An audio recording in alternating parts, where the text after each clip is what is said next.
ญาติโยมเป็นวันเฉลิมพระชนมพรรษาของรัชกาลที่10วันผู้เปิ้นก็จะมีการทำบุญมีงานเฉลิมฉลองพระชนมพรรษาของพระองค์ท่านที่อำเภอฝางเราก็ได้จัดสถานที่ประชุมโรงประชุมของเทศบาลตำบลเวียงฝางญาติโยมข้าราชการพ่อค้าประชาชนก็คงจะได้ไปร่วมกันตั้งแต่6 โมงเกิงเป็นต้นไปวันพรุ่งนี้วันนี้ได้มาพบก่อนอื่นต้องขออภัยกับญาติโยมท่านสาธุชนท่านทั้งหลายในช่วงเจ้าวันที่23 24 25 26เนี่ยไม่ได้มาออกรายการสดขอโทษไม่ได้มาออกรายการสดเพราะว่าได้เดินทางไปทัศนศึกษาที่เมือง12 พันนาหรือเมืองเชียงรุ้งของประเทศจีนที่ไปกันนั่นก็มีพระสงฆ์จำนวน6 รูปและข้าราษฎรญาติโยมผู้ติดตามไปร่วมแห่ม16 รูป16 ท่านรวมทั้งหมดก็22 ท่านได้ไปไปหันเดินทางการเดินทางนั้นก็ตั้งแต่บ่ายของวันที่22ก็เดินทางโดยรถตู้ได้ไปพำนักพักที่เฮือนพักที่ริมแม่น้ำโขงอำเภอเชียงของรุ่งขึ้น5 โมงเช้าญาติโยม5 โมงเช้าก็ตื่นนอน6 โมงก็ได้ข้ามเรือไม่ใช่ข้ามเรือโทษได้ไปขึ้นรถแล้วออกที่ทางด่านสะพานมิตรภาพไปถึงที่ด่านก็ด่านเปิดก็ประมาณ7 โมงเกิงไปข้ามไปก็8 โมงข้ามไปก็ไปขึ้นรถต่อรถโคตรรถตู้จากนั้นก็เป็นรถตู้3 คันวิ่งระหว่าง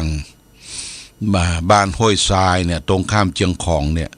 เดินทางไปถึงปุ้นบ้านญาติโยมหลวงน้ำทาเขตติดต่อระหว่างประเทศลาวกับประเทศจีนประเทศลาวประเทศจีนเขตติดต่อระหว่างลาวกับเชียงรุ้ง200 กว่ากิโลญาติโยม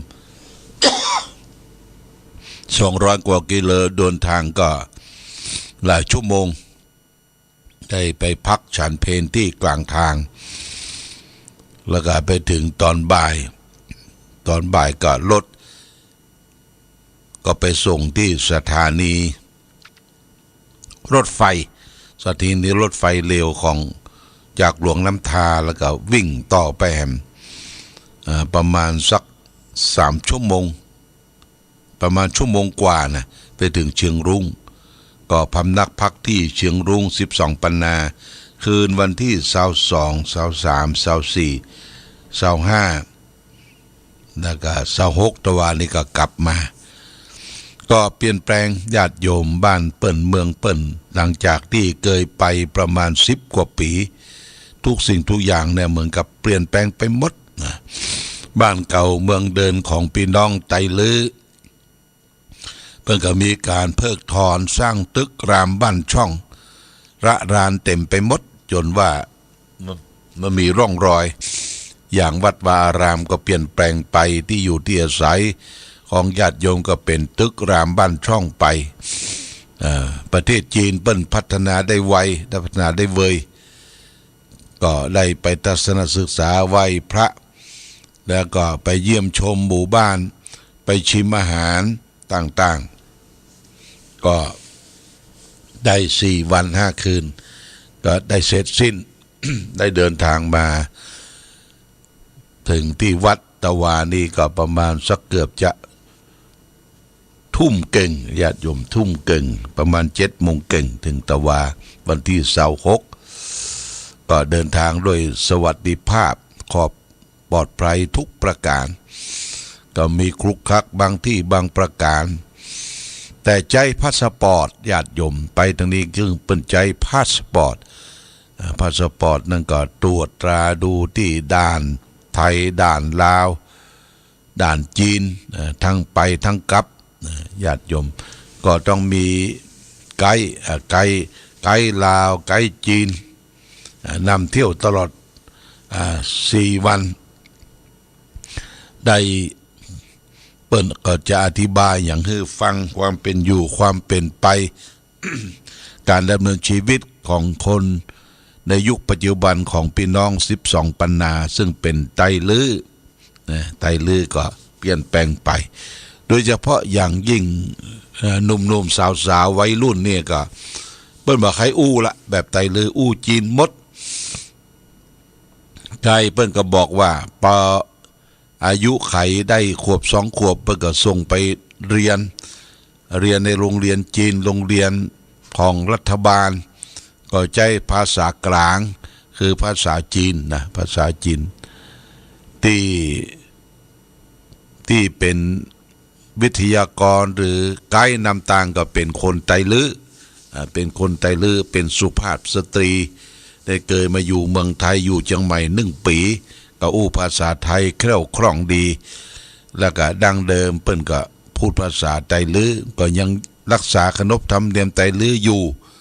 แล้วก็อู้ภาษาจีนนี่เก่งมากนะอันนี้ก็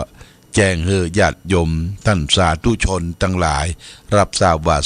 3-4 วันที่ผ่านพ้นมาบ่ได้อยู่ที่วัดวาอารามได้เดินทางไปทัศนศึกษาที่เมือง12 ปันนาหรือเมืองเชียงรุ้งเป็นเมืองถิ่นฐานดั้งเดิมของพี่น้องไตลื้อซึ่งสื่อภาษาขนบธรรมเนียมก็ใกล้กับคนไทยคนเมืองเขา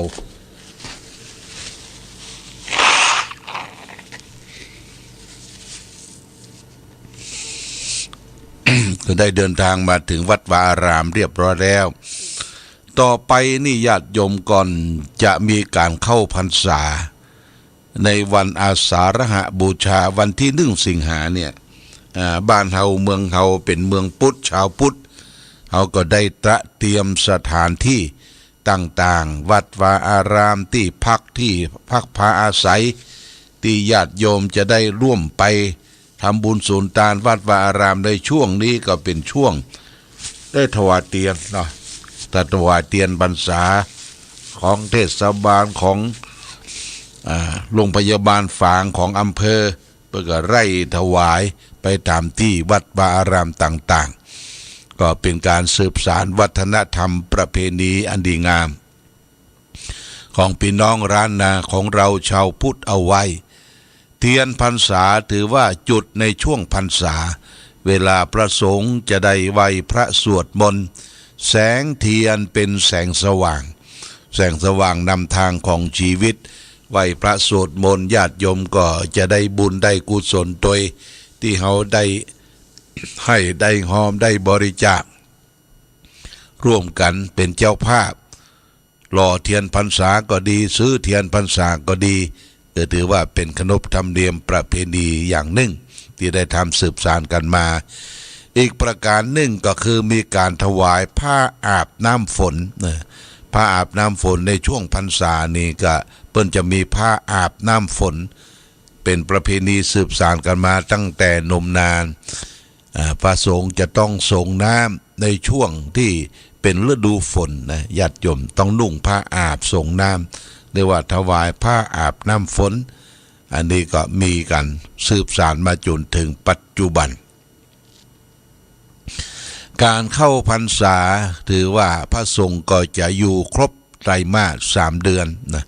ไตรมาส3 เดือนอยู่ในช่วงวัดวาอารามกุฏิวิหารต่างๆเขาก็จะต้อง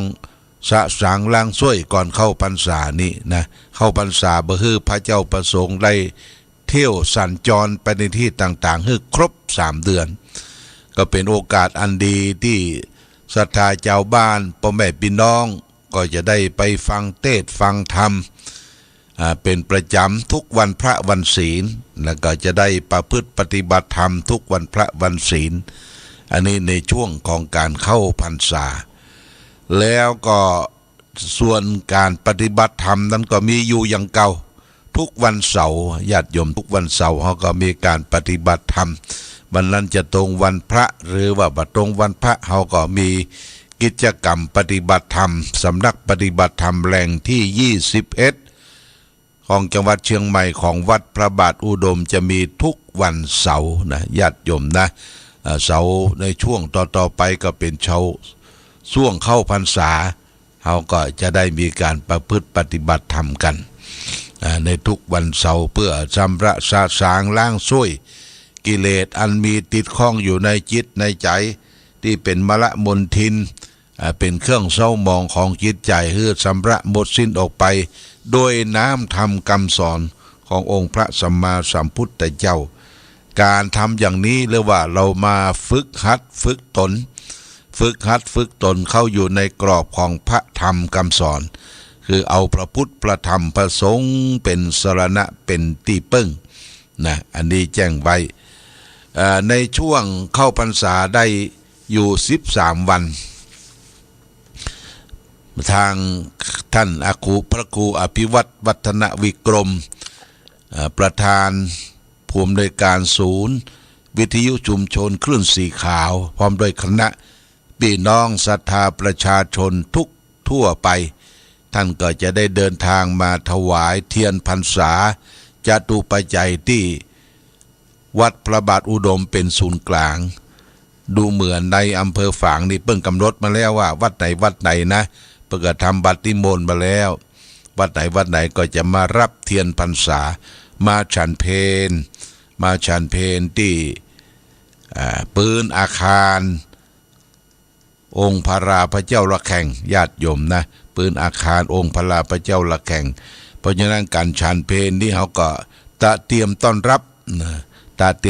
บภัตตาหารเพลแด่พระภิกษุสงฆ์องค์สังฆเจ้าที่จะเดินทางมารับเทียนพรรษาและมาถวายเทียนพรรษาพี่น้องญาติโยมท่านสาธุชนเขาก็จะได้เตรียมเข้าปาอาหารลงทานขนมจีนลงทานขนมเส้นลงทานก๋วยเตี๋ยวลงทานขนมนมเนยลงทานน้ำนี่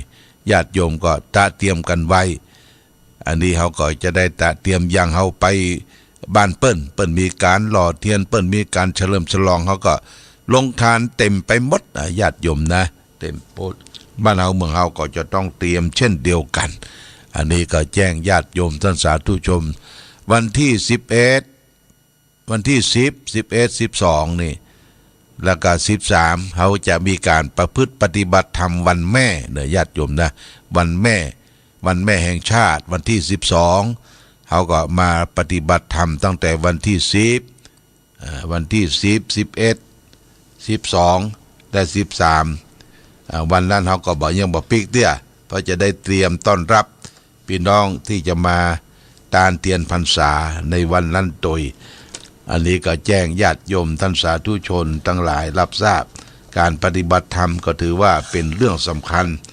วันแม่ทุกครั้งตั้งแต่วันที่คืนวันที่11เนาะคืนวันที่11วันศุกร์คืนวันที่12วันเสาร์คืนวันที่13นี่วันอาทิตย์แล้วก็14มื้อเจ้าก็อำราสิกขาญาติโยมก็เตรียมชุดขาวไว้ด้วยเนาะชุดขาวไปเตรียมบวชเนคขมะชีพราหมณ์ประพฤติปฏิบัติธรรมวันแม่แห่งชาติตั้งแต่วันที่11 12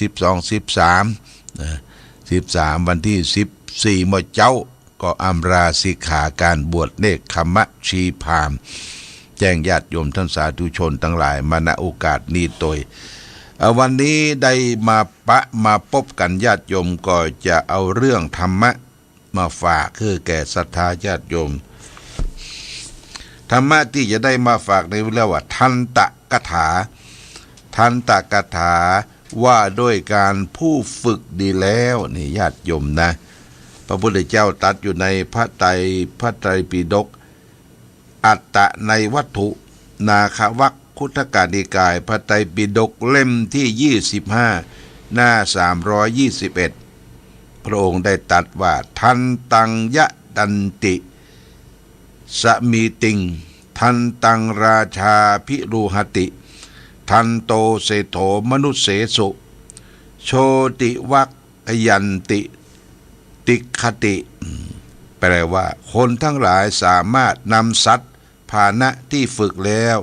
เข้าไปในที่ชุมชนได้พระราชาย่อมทรงสัตว์ภาณะที่ฝึกแล้วในหมู่มนุษย์ผู้ที่ฝึกตนดีแล้วอดทนถ้อยคำร่วงเกินได้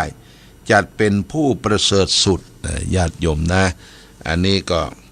เป็นวรรคที่หนึ่งว่าทันตังทะยันติสมิติงทันตังราชา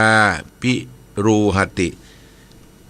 ทันตังทะยันติสมิติงคนทั้งหลายสามารถนำสัตว์ภาณะที่ฝึกแล้วนะเข้าไปในที่ชุมชนญาติโยมนะเข้าไปในที่ชุมชนหมายก็ว่า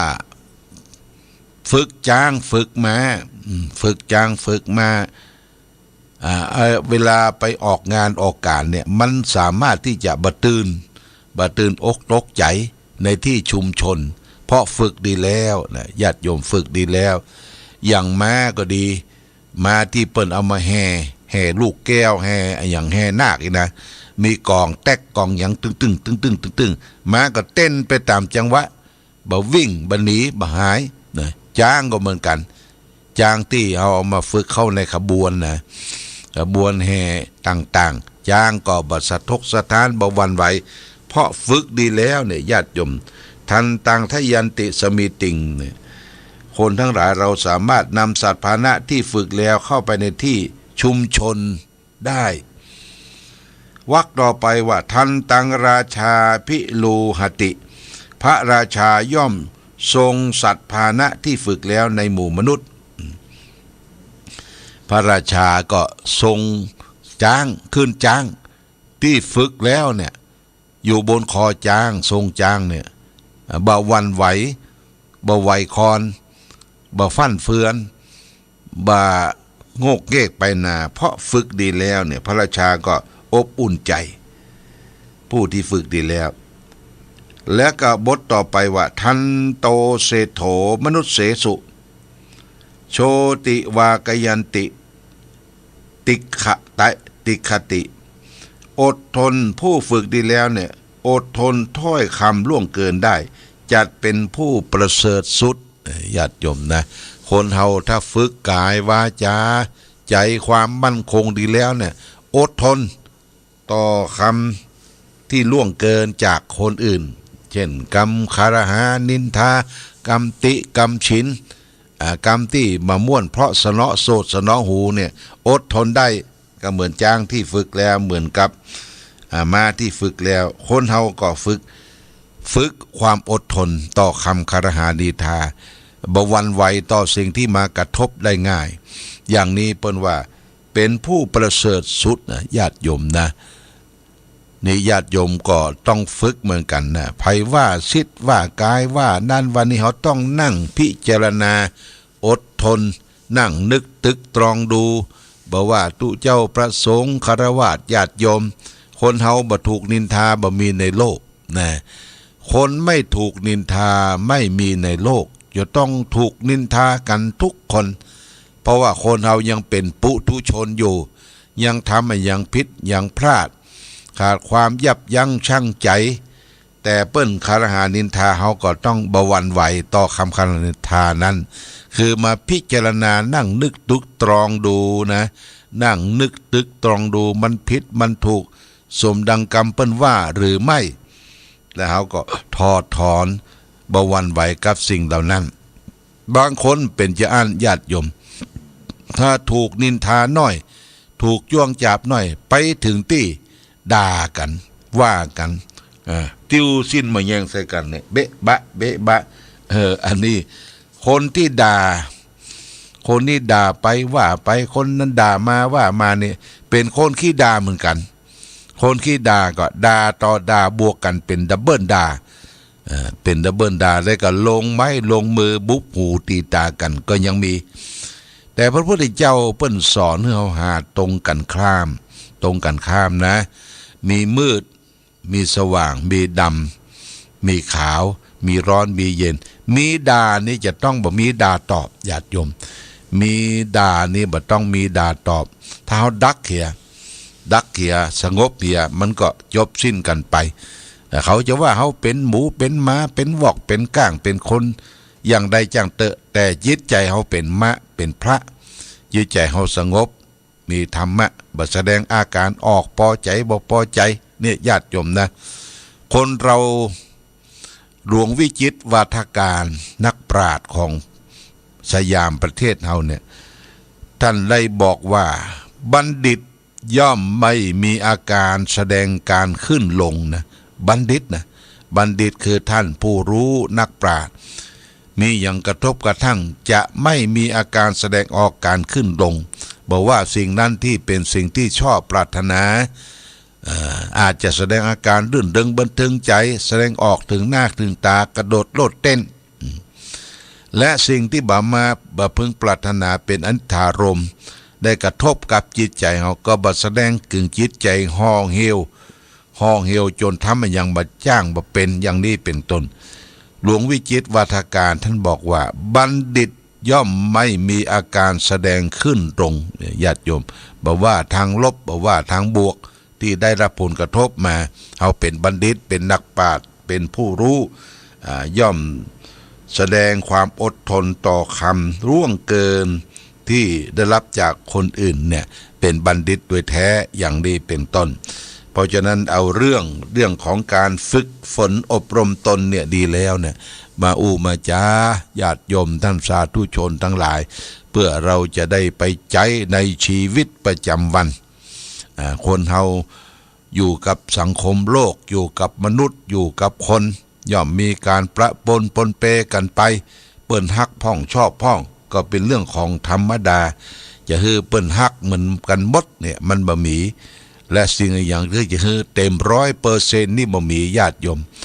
ทองที่เฮามาใส่คอนี่นะใส่คอใส่แขนแปลงเดชไปเนี่ยมันไม่ใช่ทอง100%มันมี90กว่าเปอร์เซ็นต์98อย่างนี้ว่ามันจะต้องผสมไปด้วยเงินนิกเกิลเพื่อให้เกิดความเหนียวขึ้นมาอย่างหนึ่งนะถ้าทองแต่นี่มันเปราะญาติโยมมันเปราะมันพลอยที่เปิดเป็นล่อนทองไปขุดทองมามันเปราะมันพลอยเพราะฉะนั้นคนเฮามันก็จะต้องมีกิเลสอยู่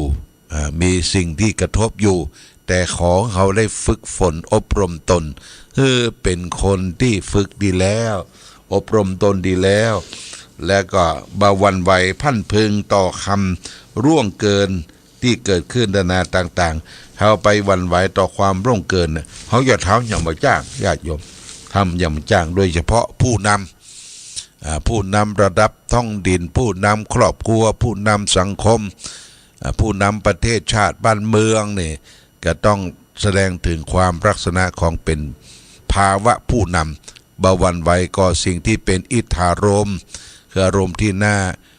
ปรารถนาและอนิธารมณ์คืออารมณ์ที่น่าปรารถนาย่อมไม่แสดงอาการหวั่นไหวอย่างนี้เป็นต้นนี่ก็เป็นการฝากหลักคิดแก่ญาติโยมท่านสาธุชนทั้งหลายวันนี้ได้มาพบญาติโยมท่านสาธุชนก็ดีอกดีใจว่าได้เดินทางมาด้วยความสวัสดิภาพและปลอดภัยได้ไปสนะศึกษาและวันหลังก็จะเอาเรื่องราวต่างๆที่ได้ไปพบกับผู้คนชนท้องถิ่นอาหารการกินเบิ่นมีจะได้ก็จะมาจากกันต่อไปเอาละวันนี้รายการธรรมะประทีปส่องทางได้มาพบศรัทธาญาติโยมท่านสาธุชนทั้งหลายก็พอสมควรแก่กาลเวลาขอความประสุขความมีธรรมจงบังเกิดมีแก่ศรัทธาสาธุชนญาติโยมทุกท่านรายการธรรมะประทีปส่องต่างต้องขอลาก่อนขอผู้ฟังจงตั้ง